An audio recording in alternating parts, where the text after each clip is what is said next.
ज़िंदगी बसर कर गए। मैं समझता हूँ उनका किरदार और इस्तक़लाल और इस्तकामत का इस बात से भी इजहार होता है कि अव्वल दिन से इस शहर में जिस मदरसे में उन्होंने खिदमत शुरू की आज तक वहीं थे, जिस मस्जिद में खिताबत शुरू की आज तक वो यहीं थे। आपका उनके साथ कैसा ताल्लुक? मेरा जब से हमने होश संभाली है उनके साथ बड़ा मुस्बत, बड़ा अच्छा, और हम खादम की हैसियत से, वो बुज़ुर्ग की हैसियत से शफ़क़त फरमाते रहे। दुआ है अल्लाह करीम इस बड़े आदमी को बड़े दर्जात नसीब फरमाए। नौजवानों को उनकी ज़िंदगी से ये सबक हासिल करना चाहिए कि वो उनकी ज़िंदगी को देखकर एक बावकार और एक खुददार ज़िंदगी गुजार सकें। हमने उनको बहुत ही मोहसन, मुखलिस और एक बहुत ही मोहसन अच्छे उस्ताद हमने उनको पाया है। कुरान और हदीस की तालीम को उन्होंने सारी उम्र आम किया है, लेकिन मौत किसी को माफ़ नहीं करती, मिट्टी में मिला देती है हंसते हुए चेहरे। तकदीर को इन रिश्तों की पहचान कहाँ है? वो हमें सबक दे के गए हैं कि कुरान और हदीस की दावत को लेके सारी कायनात के अंदर कुरान और हदीस की दावत को फैलाओ और लोगों को इस्लाह की तरफ, कुरान की तरफ, हदीस की तरफ लोगों को बुलाओ। अल्लाह पाक हमें और आप सबको अमल की तौफीक अता फरमाए। बहुत मेहरबानी। बहुत। अस्सलाम वालेकुम जी, आपका नाम? हाफिज़ महबूब इलाही। कहाँ से हैं आप? रडियाला बड़ाइच, ज़िला गुजरांवाला। आप पढ़ते रहे उनके? हाँ जी, जामिया इस्लामिया। अच्छा, आप जब उनके से पढ़ते थे तो आपने उनके जो पढ़ाई के दौरान कोई बहुत अहम वाक़या आपको याद हो वो बताएं आप। माशाल्लाह वो कहा करते थे, मैं सब तालिब इल्मों को यही कहता हूँ कि जब भी दीन का काम करना है इखलास के साथ करना है। अस्सलाम वालेकुम। मैं दो लफ्ज़ों में यही बात कहना चाहूँगा, बिछड़ा कुछ इस अदा से कि रुत ही बदल गई, एक शख्स सारी जमात को वीरान कर गया। आपका नाम क्या है? अब्दुल हफीज़ फारूकी। कहाँ से आए हैं आप? मीरपुर जामा मस्जिद में खतीब हूँ। मीरपुर में? अच्छा, माशाल्लाह आप काफ़ी दूर से आए हैं। आप पढ़ते रहे हैं उनसे?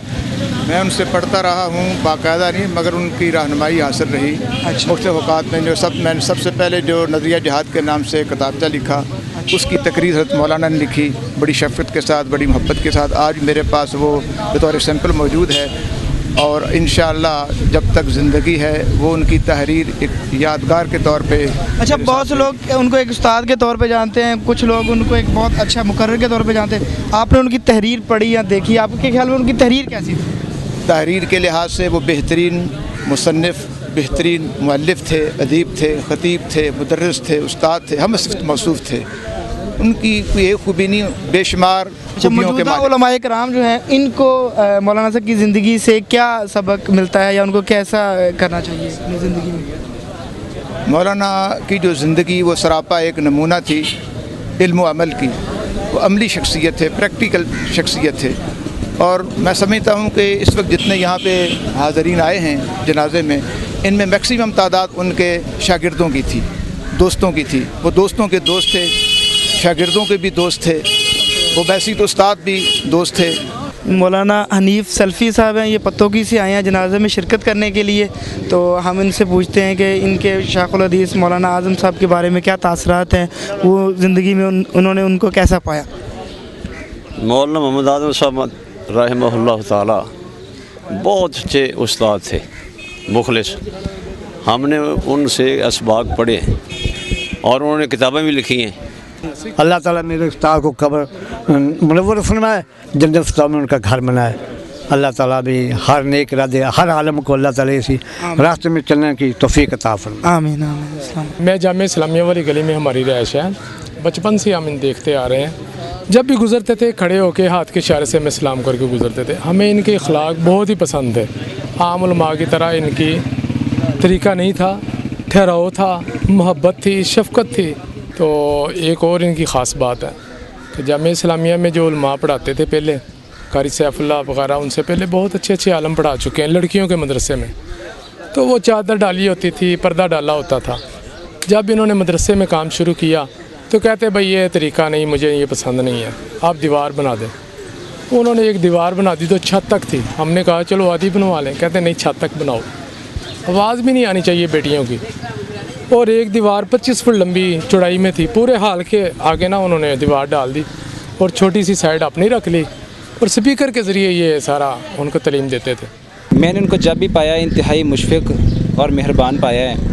अगर कोई लड़का शरारत करता भी था तो उसको इस अंदाज़ से ब्रीफ करते थे, इस अंदाज़ से समझाते थे कि वो बच्चा आइंदा से अपने अंदर एक इनकलाब जो महसूस करता था कि मेरे अंदर कुछ तब्दीली आई है। अच्छा, अगर किसी की बहुत तारीफ़ करनी हो कि बहुत पसंद आए उसका काम या उसने बहुत अच्छा सबक सुनाया तो उसको क्या कहते हो?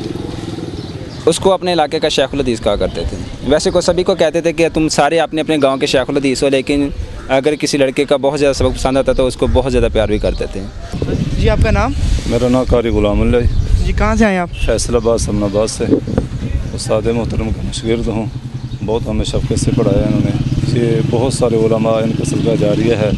अल्लाह के फजल करम से हमारी दुआ है अल्लाह पाक इनकी आखिरत बेहतर फरमाए, जन्नतुल फिरदौस में अल्लाह मकाम अता फरमाए।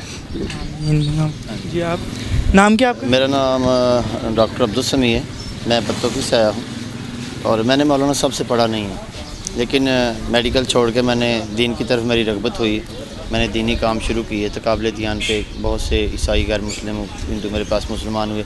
इस दौरान 4 साल पहले मौलाना साहब मेरी एक दोस्त ने फ़ोन पे बात करवाई, फिर मुख्तसर सी एक मीटिंग उनके साथ हुई मेरी यहाँ गुजरांवाले में।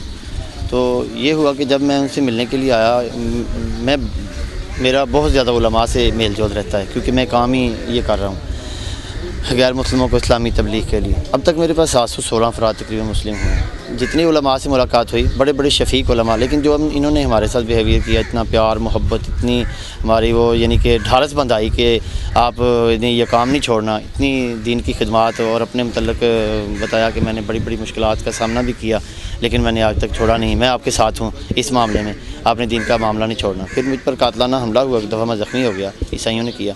उस दौरान भी फिर मौलाना साहब ने मुझे कॉल की, मेरा रब्ता हुआ तो बुज़ुर्गों ने बड़े प्यार मोहब्बत से मेरे साथ यानी बात की और मुझे बड़ी दुआएं दी। एक मरतबा मुझे अपना वाक़या याद है कि मैं पीरियड में देर से आया तो कहने लगे कि कश्मीरी, मुझे प्यार से कश्मीरी कहा करते थे, कहते हैं कि कश्मीरी तू हमेशा देर से आता है।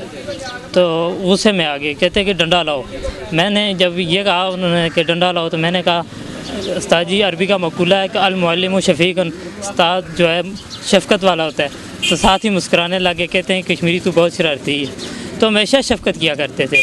मेरा नाम रहमतुल्लाह रब्बानी है। मैं लाहौर से ताल्लुक़ रखता हूँ। लाहौर मेरी रिहाइश है और वहाँ ख़तीब हूँ, मैं मुदर्रिस हूँ। तो यहाँ इसी मदरसे में, जिस मदरसे में ये पढ़े हैं, इसी मदरसे में मैंने भी 8 साल तालीम हासिल की है मौलाना अबुल बरक़ात अहमद साहब से, मरहूम रहमतुल्लाह अलैह। तो ये भी, और मैं लाया था अब्दुल्ला निसार को और मोहम्मद आज़म साहब को। बासुपुर एक पिंड है, मेरा पिंड इनके करीब था, मेरा गांव इनके करीब। यानी आप इनके क्लास फेलो थे? मैं इनसे 1 साल आगे था।